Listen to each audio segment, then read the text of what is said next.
to the Liverpool Community Podcast. I'm your host, Chase Johnson Lynch, and once again, I'm joined by someone I'm usually fascinated to hear more about, and I think you would love to hear their story as well.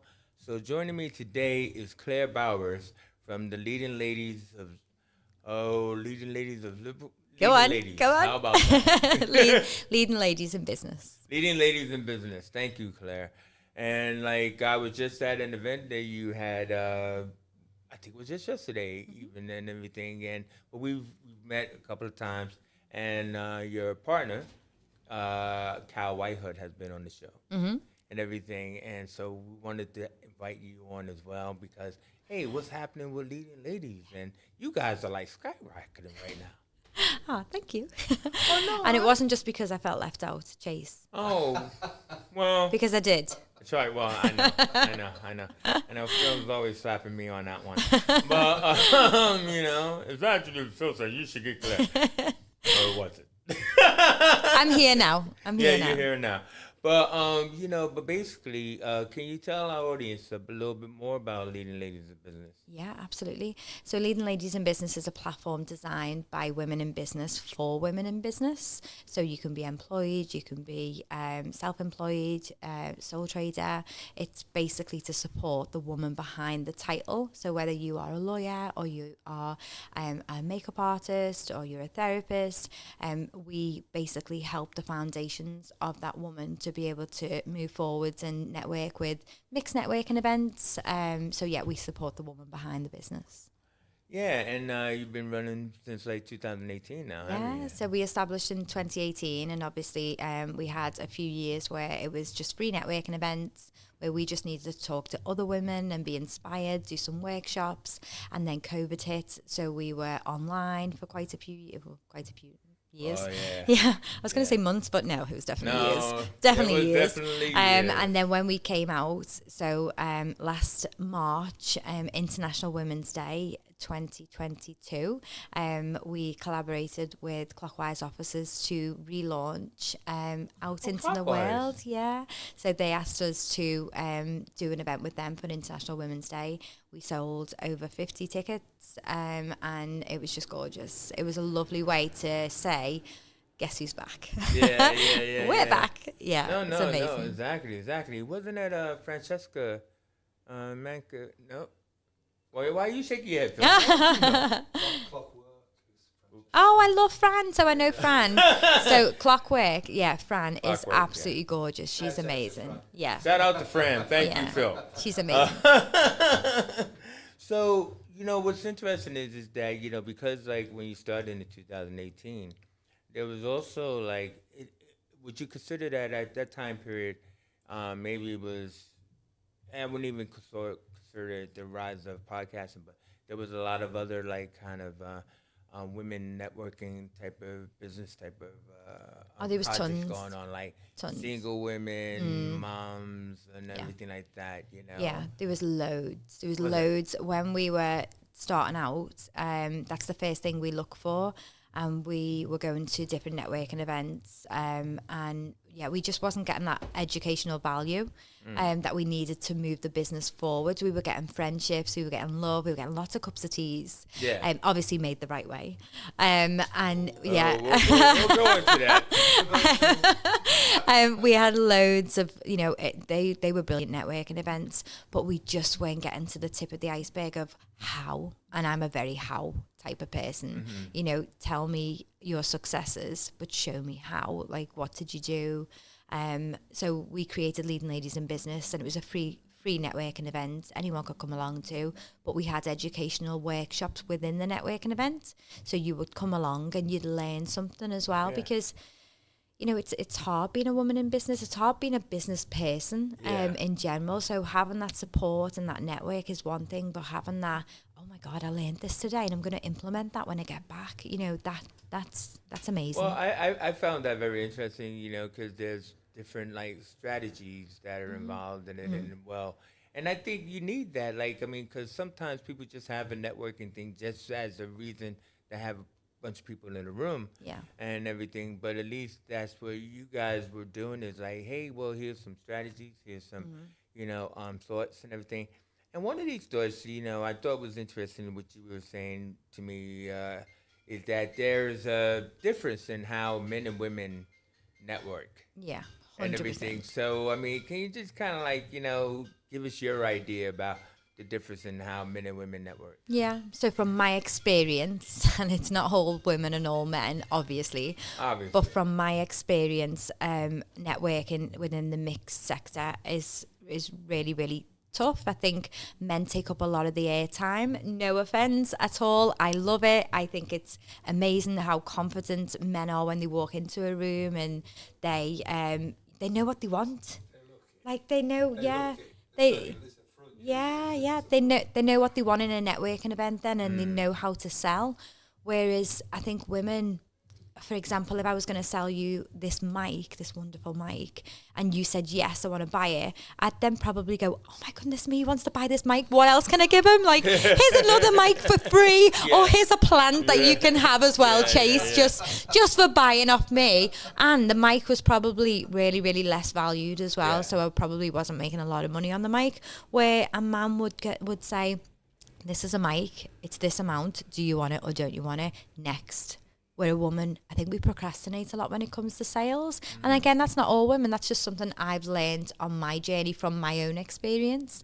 So I think with leading ladies, we definitely support the woman to be able to confidently know her worth, and then to be able to go and sell or pitch whatever it is she needs to do within her business. Well, also what I liked is when you were talking about it, it was like you were talking about how like women sort of more are willing to nurture a relationship over Oh, time. absolutely. Yeah. As opposed to like just Yeah. kick the door Bish, in, bash, bosh. buy this or not, and everything like Yeah. that. And I suppose in different environments, both ways work. Yeah, of course. Yeah. So you go in, if you haven't got time and you haven't got time to nurture the relationships, then that's why your 60-second pitch is so important. Hi, I'm Claire. I am a psychotherapist. I work with children aged 7 to 17, and this is where you can find me if you would like more information. Yeah. Done. Whereas if you want to build those relationships, like I feel like most women do want to nurture relationships, that does come back over and over and over again, because I will remember that conversation we've had about you and about your experience, even about your children. I'll remember that over a service or a product that I was trying to be sold.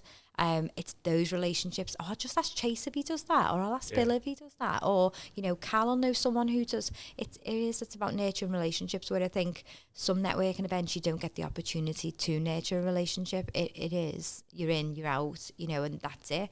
I always say the best networking happens after the networking events. This is the true. 100%. I mean, like, how many people do you find like you give a card to and then they take it home and I'm like, who was that? Yeah. And everything, and it's like you want to be able to. It's a good testament to a good conversation as well. 100%. That like you get that call later and stuff like Absolutely. that. Hopefully not at like 11 o'clock at night and stuff like that. Not even mention no names.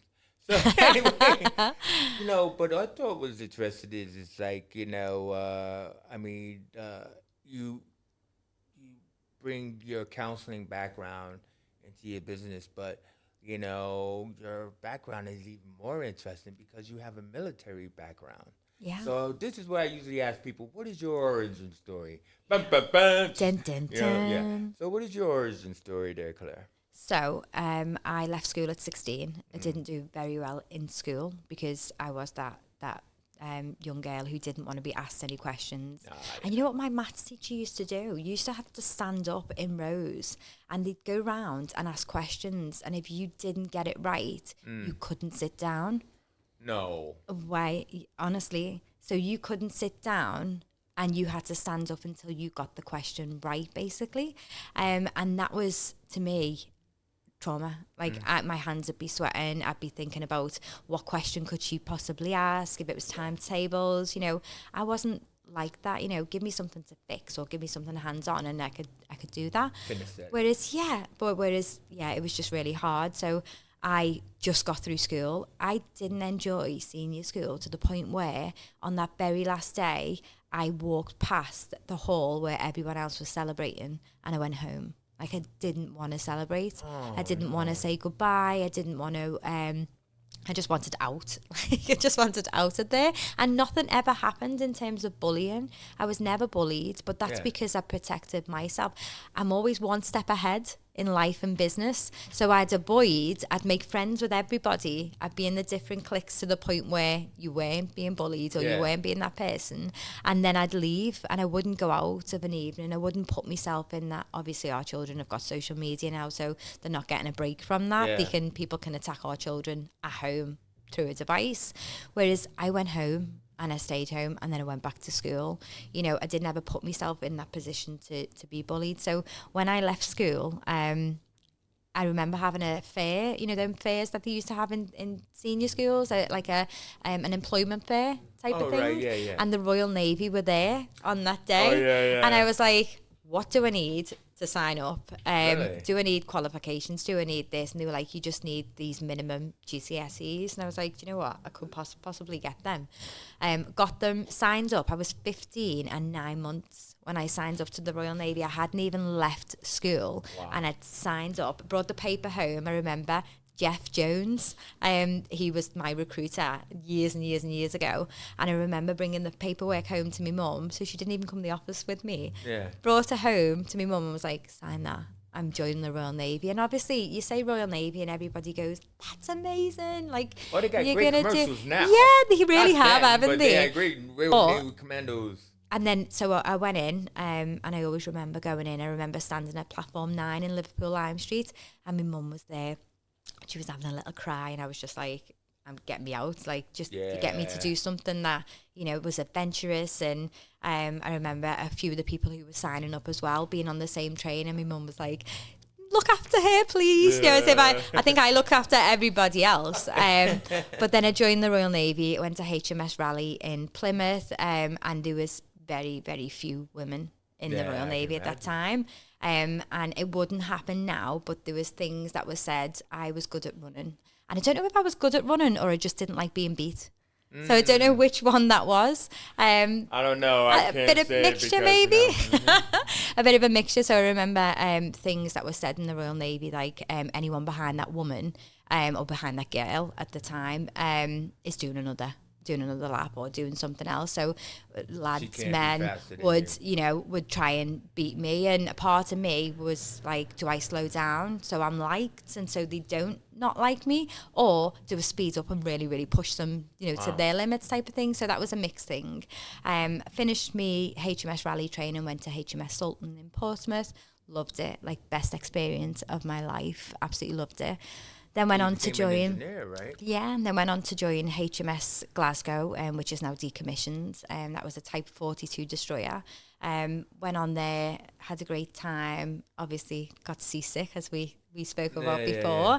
That wasn't great, but I loved it because, like I said to you before, I was just treated so equal. Like, it was like, well, what, you are doing it. Like, there was no excuse. There was no, oh, well, I'm a girl, I can't do that. Or, you know, that's not going to work with me on them days of the month or anything. Like, it was like, you're in the Royal Navy, you're a Royal Navy engineer, you are going to do that. You know, and that's, I suppose it's changed now in terms of, I suppose, the understanding's more there. But I loved it. Thrived. Absolutely thrived. I'm rather curious. I mean, because you're a mom of 3 and everything, but you have like 2 daughters. What do they think of your experience in the Navy? So I wanted my daughters to go into the military. I think every child at 16 should do 2 years in the military. Oh, every child should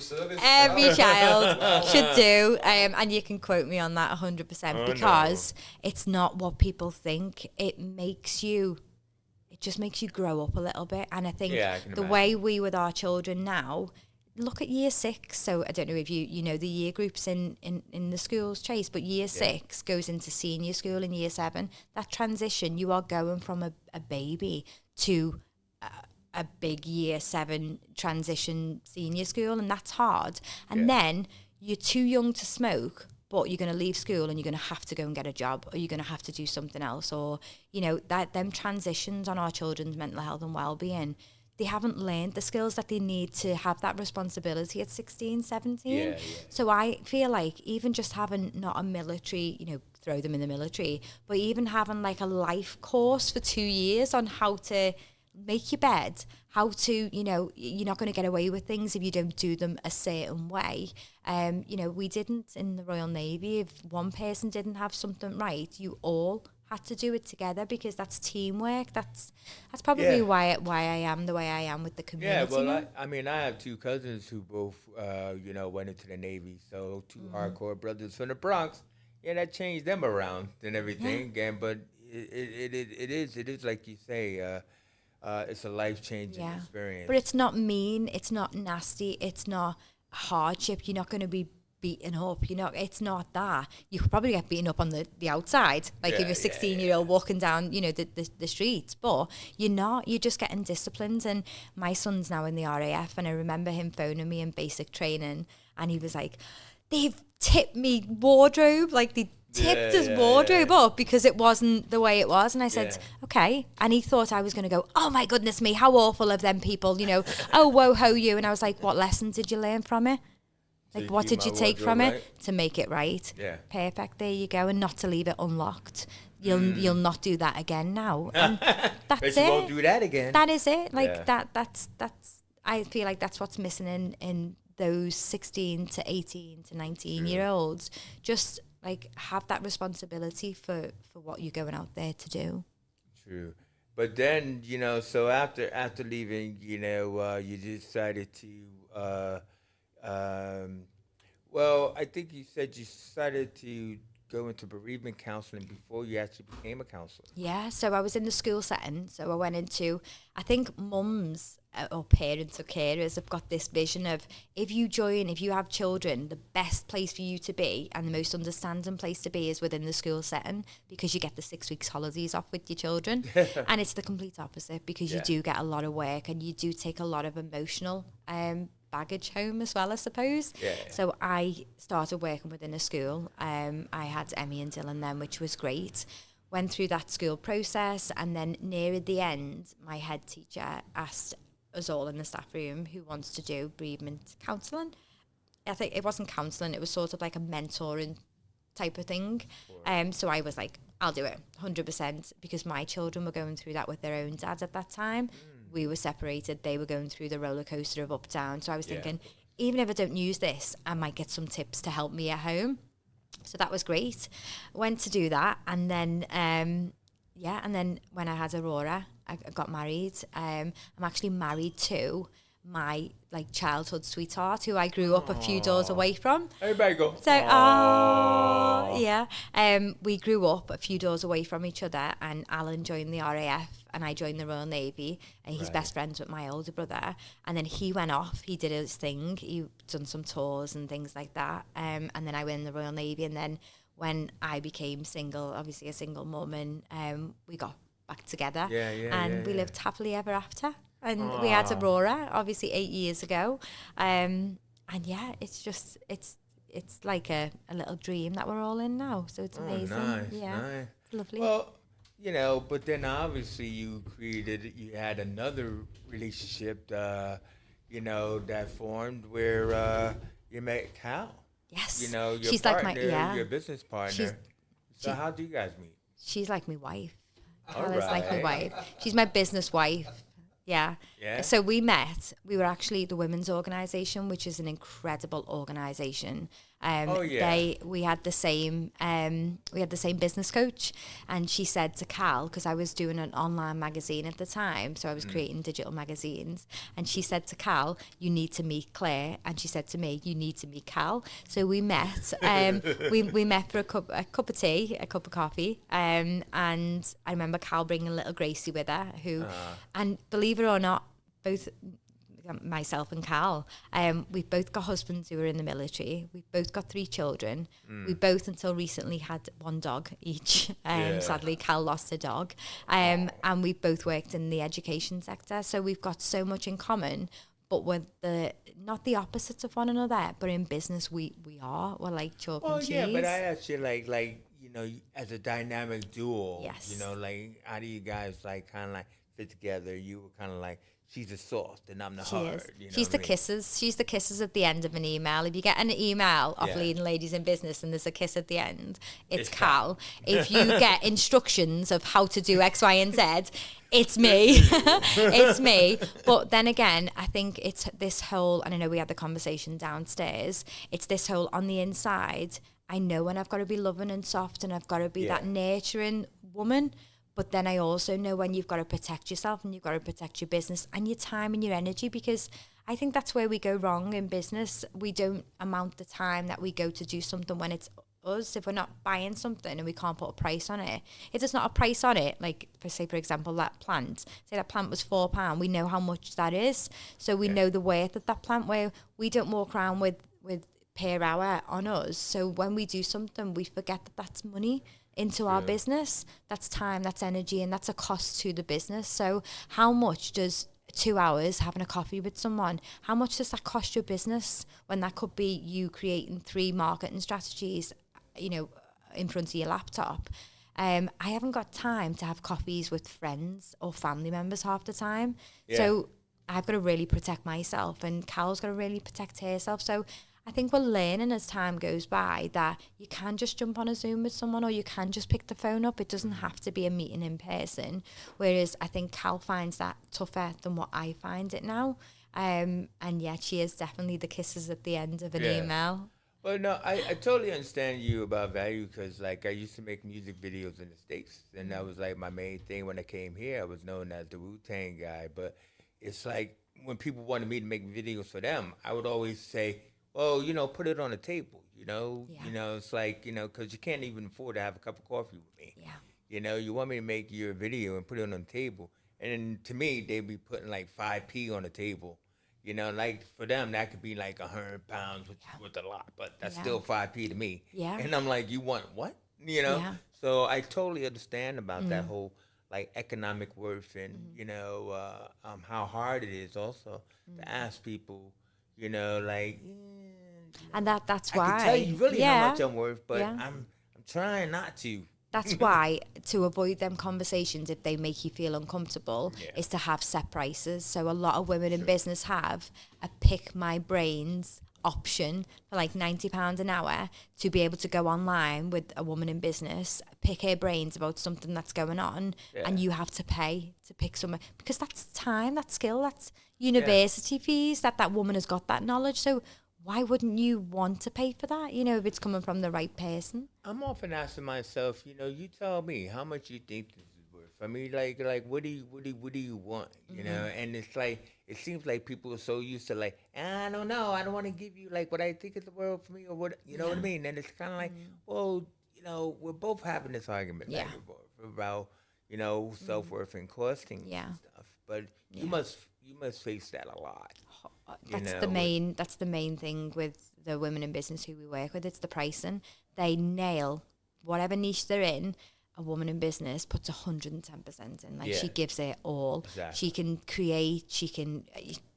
She's just 24 hours a amazing. day, 7 days a week. Around 3 kids, like, that's just incredible. But you ask her how much, and she will just go, oh, how much? Oh, I didn't think about that. Well, I didn't think. Like, get the pricing before you go out and you offer that service or product, and then no one can argue with you over the price. And then don't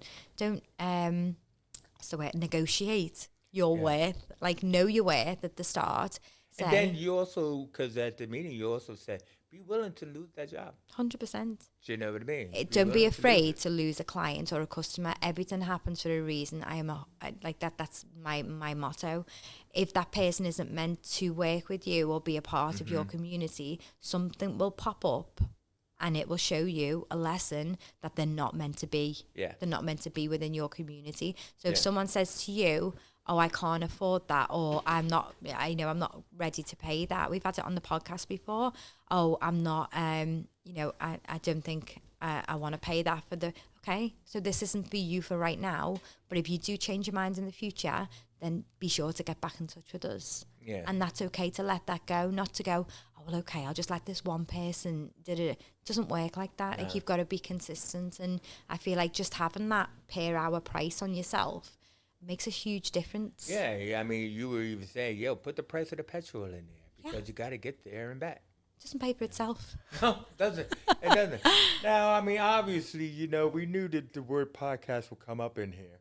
One would like to think that, Cal came on our show and they said, I think we should be doing some podcasting. And so you guys had set up your own podcasting program we did. called Spill the Tea with LLB. LLIB. Leading lady. Leading Ladies in Business. And do you want me to tell you why it's called LLIB as well? Okay. Leading Ladies in Business, one of our marketing strategies is LLIB. So it's looking, leading, information and buy-in. So in our marketing strategy, who's looking at our business? How are we leading them to our platforms? What information are we giving them? And how are they buying our products and service? Yeah. So we're all for making things really simple. So Spill the Tea with LLIB, people know LLIB now because that's our marketing. And yeah, we started that in March this year. And it's growing fast. It's amazing. Yeah. It's I'm really enjoying it. Crack. Yeah. That is, it's a good metaphor. Maybe a tagline, Spill the Tea with LLIB. I give that to you for free. But what it is that because you guys are already booked out to the next year and everything, and I just think it's fantastic. Yeah. But I mean, you also do little games. Which people should do actually, what I thought was really entertainment. Entertainment. And I thought was Battle of the Biscuits. Battle of the Biscuits. Like the Battle I'm going to use that. Can I have that voice note for when I play that back again, ever again? You're going to steal many things from me, but go ahead. Battle of the Biscuits. Go ahead. Love that. Tell us about Battle of the Biscuits. So we got because Phil is giving me the fingers. the good ones, not the bad ones. So Battle of the Biscuits. Basically, we got. I'm all for marketing strategy. I never do something on Leading Ladies if there's not an outcome. We always ask ourselves, so what? What's the point? What's the return of investment for the business? Don't just do something because someone else is doing it or because it looks good, or you think you're really going to enjoy it. If it doesn't bring something back into the business, then what is the point? It's not a part of the business really, is it? So we did Battle of the Biscuits because we got over a certain amount on TikTok and we got the live feature. So I was like, what can we do to really thank our TikTok audience for getting us to this level? And it was some fun, we don't usually do the fun activities within the podcast, but we decided to do Battle of the Biscuits, and Hobnob can stand the test of time in our cups of teas, and I can't remember what the other ones were, but I'll let you know. And then we did a Yorkshire tea versus PG tips, because Carl's a PG tipper, I'm a Yorkshire tea, and she actually guessed it right. She knew which cup was the PG tips. So that's make sure you're entertaining people. Well, just like she likes to steal things from me, Phil, we're going to have to steal some. Are you going to do Battle of the Biscuits? We will come in and we'll have to have some kind of battle and stuff. Battle of the Biscuits. Because me and Phil disagree on music because I call him the grave digger because he likes this really weird old music, and unfortunately, because Phil drives into work, he is. But because he drives into work, I am forced to listen to it. So we probably should end up doing that, Battle of the Music. You should do. I am the chauffeur. Yeah, that's it. That is it. So what I would say would be a great one for that is to opposite one another. You play one of your music that you like and Phil's got to guess what it is, and then vice versa, and see if you can, or carry that song. So you carry the song on, see how well you really know the artist that you like, and I will happily come in and film you. It's that's not a bother at all, provide the biscuits and the tea. We only just have to worry about the PRS. And donuts, sorry. Well, this has really been great, and I mean, you also had some you were you want to say hardworking for self, and usual kindness is like a weakness. Yeah. What is that as your final thought that you want to do? I think a final thought is people do take kindness as a weakness, and I think protecting yourself before you get yourself into any situations that people can take advantage of you, I think is really, really important in business. I think just protecting yourself and just knowing, even just knowing your diary and blocking time out that can be, for you, and not giving that away to other opportunities. I was an absolute nightmare for keeping a Friday or a Thursday off. And if someone asked me for a coffee to talk about X, Y, and Z, I'd look at that and go, oh, well, I'm free on Thursday. Not free on Thursday. That's my day, like for me, for Claire, for family. So I think my final thoughts would be, if you are moving into a business, or you are a woman in business or a person in business, just protect your time, have boundaries, and make sure that you're taking care of yourself and putting your own needs first. You know, I was going to ask you that before you said it. You said Thursdays are for you. It's like, you know, as been my experience in talking to female entrepreneurs and people trying to get ahead, working at 24/7, you know, do they give themselves that time for them? Yeah. You know, and everything else. I think like I'm really, that. really lucky. So you take Thursdays for you? No, not anymore. Oh, okay. But I take a different day. And I take, I'm realistic. I know I run a business. I know it's going to be hard. I know I'm going to be working till late, you know, most nights. But I do, you know, me and Carl every quarter or for every birthday, we gift each other like a spa day or something. So we have to have Spa day? Yeah, so we have to have that time like once a year or twice a year for our birthdays, and for Christmas. We always make sure it's a well-being gift. It's not just a gift that we can wrap up. It's something we do together. So we always go together to these things, and we don't talk about business. So we have days like that are, you know, walks in the park, and, you know, we have time to ourselves. Claire, please say that strongly, because I've been trying to tell our partner, Roy, I need a spa day. Yeah, How Roy. many days do I have to work, Phil? Yeah. I need a spa day. Yeah. Roy, he needs a spa day. Thank you. You know, and everything like that. Roy wanted to add golf to it. Either way, we all need a spa day. So, you know what? And I think the reason why we relate so much, Claire, is because you are part of the Cancer Club. Yes. You know, we just realized that Claire has joined our Cancer Club. And please, we're talking about the zodiac sign and everything like that. And, you know, we're all July. Hey, June, July, fantastic. babies. I asked her what she had coming up, but she's like, I got some time. We were so busy. Yeah. You know, we got so many things. How can people find you or find Leading Ladies in Business? There you go. So you can find us on all social media channels. You can connect with us on LinkedIn, Clare Bowers, Carolyn Whitehead, and you can go on the website leadingladiesinbusiness.co.uk, or you can go into Google Play or Apple, and you can download the Leading Ladies in Business app. Oh, I thought you were going to say you could download the Spill the Tea. Well, it is on the app, Chase. You can listen to Spill the Tea with LLIB in the car. Exactly. I'm going to actually have to listen a little bit more to it, actually, because, I want to get involved in those fights. So, they're really good. I want to know what your next battle will be. So, anyway, I'd like to thank Clare Bowers for giving us her time today and everything. I hope you enjoyed it as much as we did and everything. And you know what? Until we learn how to spill the tea, we out of here. I don't think Roy would let you spill any tea, would you? No, he won't. He's too OCD. He's too OCD for that. I love that. Oh, thank you.